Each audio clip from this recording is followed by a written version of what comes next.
anggaran ini hanya bisa dialokasikan untuk 505 unit rumah. Yang terbaru, biasanya pemenang tender proyek adalah dengan nilai yang terendah. Ternyata kali ini, pemenang tender adalah penawaran tertinggi, yakni PT Bertiga Mitra Solusi, senilai 43,5 miliar rupiah.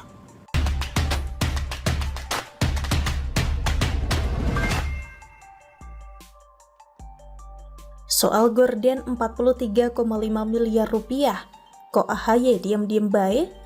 Ditulis oleh Papa Dimas dari siwar.com. Polemik tentang penggantian gorden di rumah dinas anggota DPR masih terus bergulir. Kali ini giliran Ketua Umum Partai Demokrat Agus Harimurti Yudhoyono mendapat kritikan. Pasalnya, pimpinan Badan Urusan Rumah Tangga atau BURT DPR RI, Agung Budi Santoso adalah kader Partai Demokrat. Sementara itu AHY diam saja tidak merespon hal ini. Padahal selama ini AHY dan Demokrat cukup kritis atas kebijakan DPR maupun pemerintah. Hal ini pun menimbulkan kritik dari Direktur Eksekutif Sudut Demokrasi Riset dan Analisis atau SUDRA, Fadli Harahap. Menurutnya dalam kasus tersebut, AHY dan Demokrat seperti ayam sakit. AHY dan Demokrat tenang-tenang saja, tidak bersikap tegas bahkan cenderung diam saja. Apakah Ketua BURT atau Badan Urusan Rumah Tangga DPR diketuai kader Demokrat atau ikut menikmati juga? Kata Fadli dikutip dari fifa.co.id. Fadli menilai seharusnya AHY tampil di depan mengkritisi tender gorden senilai miliaran rupiah tersebut karena BURT diketuai oleh salah satu kader mereka. Dia mengatakan AHY semestinya mampu mengontrol kader Demokrat yang memiliki wewenang mengawasi pengelolaan anggaran di internal DPR itu. AHY semestinya mampu mengontrol kadernya untuk ikut mengawasi dan mengkritisi tender dan pengadaan gorden room di DPR itu, katanya. Alumnus UIN Jakarta itu pun menyayangkan sikap AHY dan Demokrat yang terkesan setengah-setengah dalam menyikapi proyek pengadaan gorden bernilai fantastis tersebut.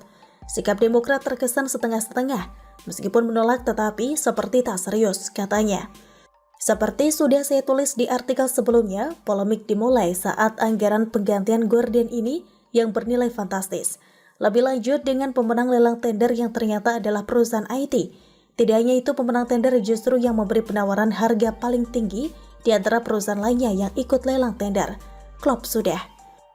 Sikap diam AHY kali ini memang bertolak belakang dengan sikapnya selama ini yang cenderung kritis terhadap kebijakan pemerintah, lebih terkesan nyinyir tepatnya. Masih segar dalam ingatan ketika Jokowi meresmikan dimulainya pembangunan Ibu Kota Nusantara atau IKN di Penajam, Kalimantan Timur. AHY mengingatkan tentang proyek mangkrak, sebab menurutnya masa jabatan Jokowi yang tinggal 2 tahun lagi dinilai tidak akan mampu menyelesaikan mega proyek itu. Apalagi ia menilai penerus Jokowi alias presiden berikutnya belum tentu mau dan mampu meneruskannya. Hello, nggak punya kaca di rumah Gus? Urusan mangkrakan partai lu jagonya. Berkacalah dari bokap lu yang meninggalkan proyek mangkrak Hambalang yang sekarang sudah menjadi candi. Apalagi setiap kesempatan safari politiknya, ia selalu mengatakan bahwa pemerintah saat ini gagal memberikan rasa keadilan dan meningkatkan kesejahteraan bagi rakyat. Dia selalu mengajak untuk kembali memilih Partai Demokrat agar rakyat kembali sejahtera dan keadilan akan ditegakkan secara merata. Kalau AHY merasa peduli dengan bangsa ini, seharusnya ia sudah menjadi yang terdepan untuk memprotes hal ini. Apalagi Ketua BURT DPR RI, Agung Budi Santoso adalah kader partai berlambang Mercy itu. Sudah seharusnya ia bisa mengontrol anak buahnya, minimal memberikan masukan agar terhindar dari segala bentuk kegiatan yang berbau pemborosan anggaran. Apalagi ia seorang ketua umum partai, sangat mudah untuk melakukan itu. Yang dilakukan AHY saat ini justru terus melakukan lobby-lobby politik demi memuluskan langkahnya maju dalam Pilpres 2024 mendatang. Diamnya AHY juga terjadi saat Bupati Penajam Pasar Utara atau PPU terseret kasus dugaan suap terkait kegiatan pengadaan barang dan jasa serta perizinan. Bahkan kasus ini memecahkan rekor sebagai kader partai termuda yang terlibat kasus suap, yakni Bendahara DPC Partai Demokrat Balikpapan Nur Afifah Balkis. Di sisi lain, ia selalu terdepan dalam mengkritisi pemerintah. Di sisi yang lain, ia diam membisu saat kadernya terlibat dugaan suap, korupsi ataupun pemborosan anggaran negara. Sama halnya untuk kasus pergantian gorden di rumah dinas anggota DPR ini. Ia seolah menjadi bocah polos yang tidak tahu apa-apa, diam 1000 bahasa mirip ayam sayur. Inilah yang memicu kritik banyak pihak. Apakah karena pimpinan BURT adalah kadernya atau partainya ikut menikmati? Entahlah, biar waktu yang menjawabnya. Begitulah kura-kura.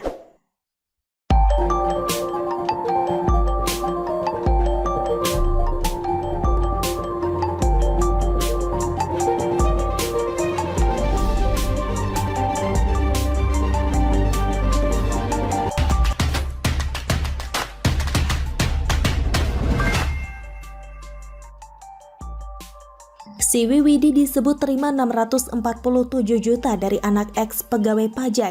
Netizen tak rela pajak buat ginian. Ditulis oleh Diha Alif dari siwar.com. Nama si Wiwidi pertama kali mencuat saat salah satu influencer media sosial mengungkap hubungan gelapnya dengan pejabat Garuda. Si Wiwidi diketahui menjalani beberapa kali oplas hingga sukses mengubah wajahnya bak artis Korea.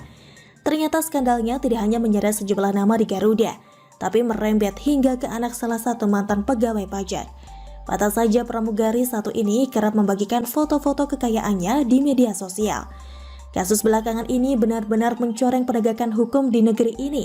Betapa tidak, kasus penyelundupan sepeda Brampton dan Harley hanya sebatas pemberhentian. Tidak ada sanksi hukum di pengadilan. Kini pramugari yang sempat disebut berskandal malah ketahuan asyik memakai uang dari mantan oknum di institusi pajak. Inilah yang membuat hukum terlihat lemah dan tidak berwibawa. Saat menangani kasus yang berkaitan dengan pejabat pemerintah atau BUMN, tidak ada penelusuran lebih jauh dan sanksi yang berat yang membuat pelaku seenaknya sendiri. Sebelumnya diberitakan detik.com, mantan pramugari si Wiwidi Purwanti mengaku menerima uang sebesar 647 juta rupiah dari anak mantan pegawai pajak Wawan Ridwan M. Farsha Kausar dalam sidang kasus TPPU. Digunakan untuk apa uang itu? Benar, menerima 647 juta rupiah dari Farsha. Waktu itu saya jadi teman dekatnya Farsha. Waktu itu Farsha mengenal saya, mengaku berusia 28 tahun sebagai pengusaha, bukan mahasiswa.